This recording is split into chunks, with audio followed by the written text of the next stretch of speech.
സമ്പൂർണ്ണ വാരഫലം 2026 ഓഗസ്റ്റ് 9 മുതൽ 15 വരെ. തയ്യാറാക്കിയത് ജയറാണി EV. മേടം രാശി അശ്വതി ഭരണി കാർത്തിക ആദ്യ കാൽഭാഗം.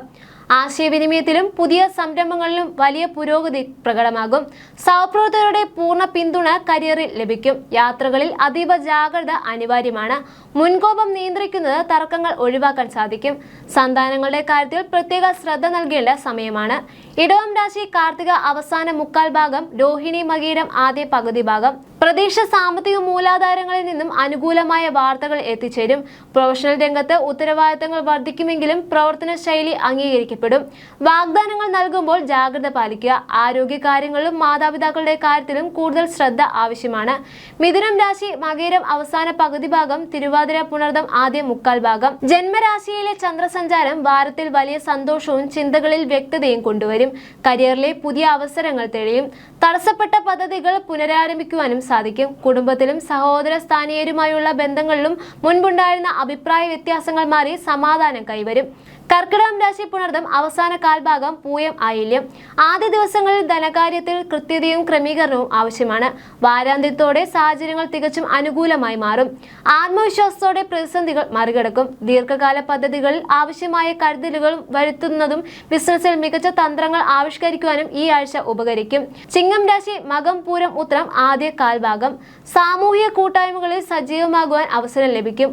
പുതിയ പങ്കാളികൾ വഴി വലിയ പുരോഗതി കൈവരിക്കും. വാരാന്ത്യത്തിൽ ചന്ദ്രൻ ജന്മരാശിയിൽ എത്തുന്നതോടെ പ്രവർത്തന മികവും ഊർജ്ജസ്വലതയും കൈവരിക്കും.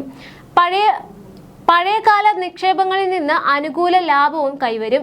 കന്നിരാശി ഉത്രം അവസാന മുക്കാൽ ഭാഗം, അത്തം ചിത്തിര ആദ്യ പകുതി ഭാഗം. കർമ്മ മേഖലയിലെ വലിയ മുന്നേറ്റവും പുതിയ ഉത്തരവാദിത്തങ്ങളും തേടിയെത്തും. മേലധികാരികളിൽ നിന്ന് പരിപൂർണ സഹകരണം പ്രതീക്ഷിക്കാം. കരിയറിലെ മാറ്റങ്ങൾക്കൊപ്പം വ്യക്തിജീവിതത്തിലും സന്തുലിതാവസ്ഥ സൂക്ഷിക്കണം. ഔദ്യോഗിക രേഖകളിൽ ഒപ്പുവെക്കുമ്പോൾ കൃത്യമായി പരിശോധനകൾ നിർബന്ധമാണ്. തുലോം രാശി ചിത്തിര അവസാന പകുതി ഭാഗം, ചോതി വിശാഖം ആദ്യ മുക്കാൽ ഭാഗം. ആദ്യ ദിനങ്ങളിലെ വെല്ലുവിളികളെ തന്ത്രപരമായി അതിജീവിക്കും. ഉന്നത വിദ്യാഭ്യാസം, യാത്രകൾ എന്നിവയ്ക്ക് വഴി തുറക്കും. മുതിർന്നവരുടെ മാർഗനിർദ്ദേശങ്ങൾ ലക്ഷ്യബോധം നൽകും. കൂട്ടായ പ്രവർത്തനങ്ങളിലൂടെ പ്രതീക്ഷ ഫലങ്ങൾ സാക്ഷാത്കരിക്കപ്പെടും. മനസ്സിൽ ആഗ്രഹിച്ച പല കാര്യങ്ങളും സാധ്യമാകുവാനും വാരമാണിത്. വൃശ്ചികം രാശി വിശാഖം അവസാന കാൽഭാഗം, അനിഴം തൃക്കേട്ട കാര്യങ്ങളെ സൂക്ഷ്മമായി വീക്ഷിക്കുവാനും തന്ത്രപരമായി പരീക്ഷിക്കുവാനും സാധിക്കും. സാമ്പത്തിക തീരുമാനങ്ങൾ കരുതൽ അനിവാര്യമാണ്. ഗവേഷണാത്മക ചിന്തകൾ വെല്ലുവിളികളെ ലളിതമാക്കും. ആരോഗ്യകാര്യത്തിൽ ശ്രദ്ധ പുലർത്തുക. വാരാന്ത്യത്തിൽ കടബാധ്യതകൾക്ക് പരിഹാരം കണ്ടെത്തുവാൻ ഈശ്വരാധീനം തുണയാകും. ധനുരാശി മൂലം പൂരാടം ഉത്രാടം ആദ്യ കാൽഭാഗം.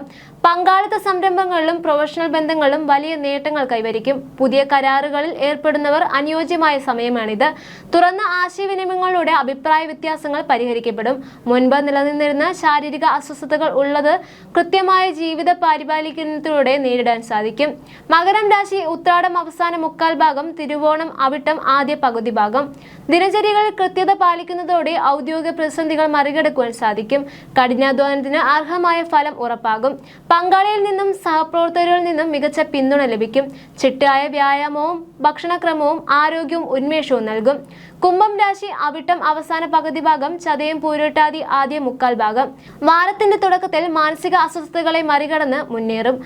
സർഗാത്മക പദ്ധതികളിൽ വലിയ പുരോഗതി ദൃശ്യമാകും. പുതിയ അറിവുകളും കഴിവുകളും സ്വായത്തമാകാൻ അവസരം ലഭിക്കും. വ്യക്തിഗത ജീവിതത്തിൽ സന്തോഷവും കൂടുതൽ കാര്യക്ഷമതയും കൈവരുന്ന ആഴ്ചയാണിത്. മീനം രാശി പൂരിട്ടാതി അവസാന കാൽഭാഗം, ഉത്രട്ടാതി രേവതി കുടുംബ സുരക്ഷിതത്വത്തിനും താമസ സ്ഥലത്തെ മാറ്റങ്ങൾക്കും പ്രാധാന്യം നൽകും. ആഴ്ചയുടെ മധ്യത്തിൽ ഭക്ഷണ കാര്യങ്ങളിൽ ശുചിത്വം പാലിക്കുക. വ്യക്തിജീവിതവും ജോലിയും പരസ്പര പൂരകമായി മുന്നോട്ട് കൊണ്ടുപോകുവാൻ സാധിക്കും. ധനകാര്യങ്ങളിൽ സ്ഥിരത കൈവരുമെങ്കിലും സന്താനങ്ങളുടെ കാര്യത്തിൽ കൃത്യമായ ശ്രദ്ധ വേണം. ജ്യോതിഷ സംബന്ധമായ നിങ്ങളുടെ സംശയങ്ങൾക്കും പരിഹാരങ്ങൾക്കും ജയറാണി EV 9746812212.